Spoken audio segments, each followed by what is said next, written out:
All right, you could see him in many different shows, but of course, Outsiders on Sunday and the US Report here on Fridays. Matt Canavan, well, he as always is out and about on the hustings, and now is not going to hold back on his view when it comes to what happened and where we go from here. Senator, thank you very much for joining us. Always good to have you on the show. All right, so I'll start with you first, Matt, because it's the really easy question. Why did it happen? Look, Paul, I think it happened because we didn't have anything to fight for. I've done a few campaigns now, and I found this one the strangest because I didn't really have a passionate thing to throw my whole weight into and take up the battle to my political opponents in the Labor Party. Every other election I've been to, we're fighting against carbon taxes, trying to stop the boats, trying to start Adani, stop carbon taxes going on mines, and I've done a lot of that on your show. And this time, I struggle to understand. Okay, what am I trying to do that either stops Labor doing something bad or allows us to do something good? Because in the last few days, I've shut up. I haven't said much since the election. Thankfully, I had to go to a soccer tournament for my 10-year-old son. He didn't get as thumped as badly as us on Saturday night, so that was nice. But every other election I've been to, we've had something to fight for, and this one I just didn't know. And we've got to rediscover that fighting spirit. I've heard a lot of people say, we've got to go left, we've got to go right.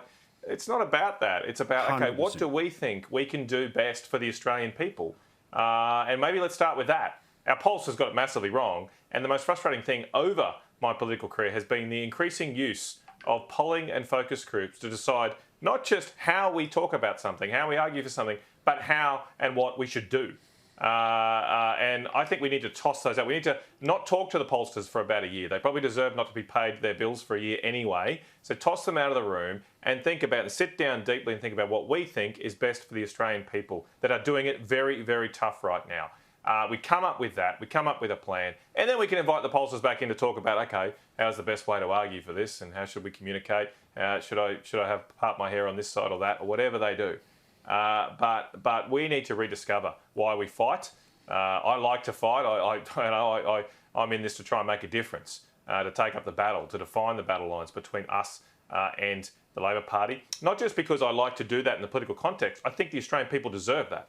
The Australian people deserve, at an election of this consequence, to have a choice, of alternatives. And I don't think we clearly enough gave them that choice at this election. Despite the 12 interest rate rises, the lack of control over our borders, despite this government being one of the first governments, I think the first government in history, to shut down a whole agricultural industry in the live sheep trade, we have made no inroads, in fact gone massively backwards, and that's unacceptable. We've got to, as I say, rediscover that fighting spirit and come up with a I think a more tougher approach next time.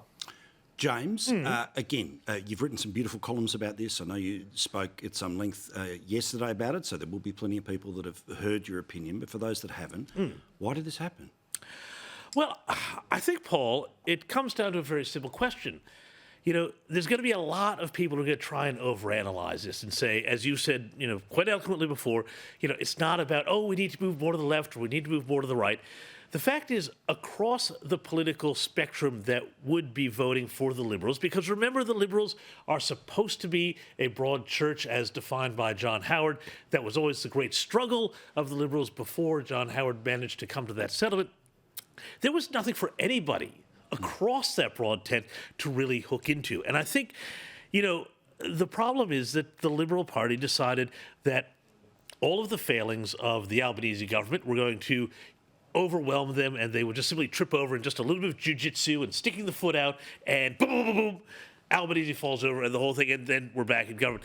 Well, I said on this program, I said on Outsiders, I wrote it, advising Peter Dutton publicly saying, there is no shame in losing a first term in opposition, but you're not going to win if you don't swing for the fences. They didn't even come up to the plate, right? And now we're seeing all of these stories about everything that went wrong. I think the most shocking thing now is the amount of policy that was left on the table. And I have spoken to people who were sending policies up to head office and they were ignored. And we had the story in the Financial Review today that bracket creep, which is such a key tax reform issue, because if the tax rates today were set when they were last set, that top rate would kick in around $280,000 or $290,000 a year, not $180,000.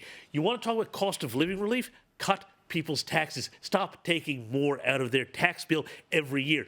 This is not hard stuff, and yet they forgot all of this. They forgot their reason for being. I actually think, they have now left Australia with a potential lost decade to Labor at a time when you've got defense, you've got debt, you've got everything else piling up. And all of these things, all of the issues should have been natural advantages for them, and they couldn't capitalize on a single one. It was a disgrace. Okay, Matt, get in. I don't Why agree with James that not at all. I think we can win the next election, certainly one after that. I mean, look, this is the worst result since the Liberal Party was founded at the 1946 election. At that election, they won just 17 seats, and by the next election, they came back and won over 70 seats and won government. That was after the then Labor government sought to nationalise the banks and refused to stop rationing petrol and other things. And look, who knows how the next few years are going to play out? And we're probably in a position where it will require the other side to make a few mistakes. But given the record of this government, that's a pretty sure thing. So, we're going to be ready there to take advantage. And as I say, put this strong alternative to the Australian people, just like Anastasia Palaszczuk did after Campbell Newman's victory, after Kevin Rudd did, after John Howard's victory in 2004. Things can change quickly. And ultimately here we've got a situation where 2/3 of people did not vote for Anthony Albanese, despite his victory lap, like he's won the grand final today or yesterday. There's a lot of people out there who have not voted for this government. There are 1/3 of people who are not voting for either major party.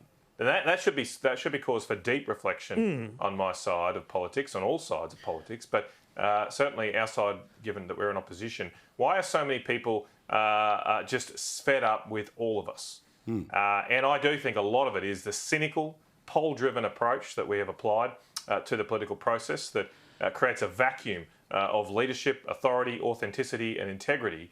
And we'd be much better off deciding what we really believe, truly believe, go out there and argue for it. We'll show a lot more passion by doing that. We'll convince a lot more people by doing that. And maybe we'll stem the tide of people going off and flirting with a bunch of other minor parties because they just don't see anything that attracts them in the major political forces. Yeah, that's absolutely right. But I mean, just to hop in on that, I mean, an awful lot of people I know voted Pauline Hanson One Nation as their one, just simply because they said as a conservative, there was nothing for them, in the Liberals. And, there has to be a very urgent refocusing of what the party is about, because we had plenty of problems the last 3 years.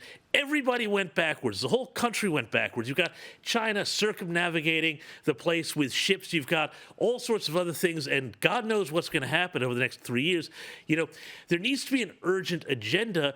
And the thing is, it needs to start being sold very, very quickly. So many good ideas that were left on the shelf, if they had been started to be prosecuted, nuclear was one, but then they got kind of wobbly back and forth on it. But the other stuff, real tax cuts. How do you wind up with the Labor Party being more technically, economically rationalist than you on taxes with tax cuts? I mean, I just thought that was just, the intellectual heft of the party has gone vacant and it needs to come back.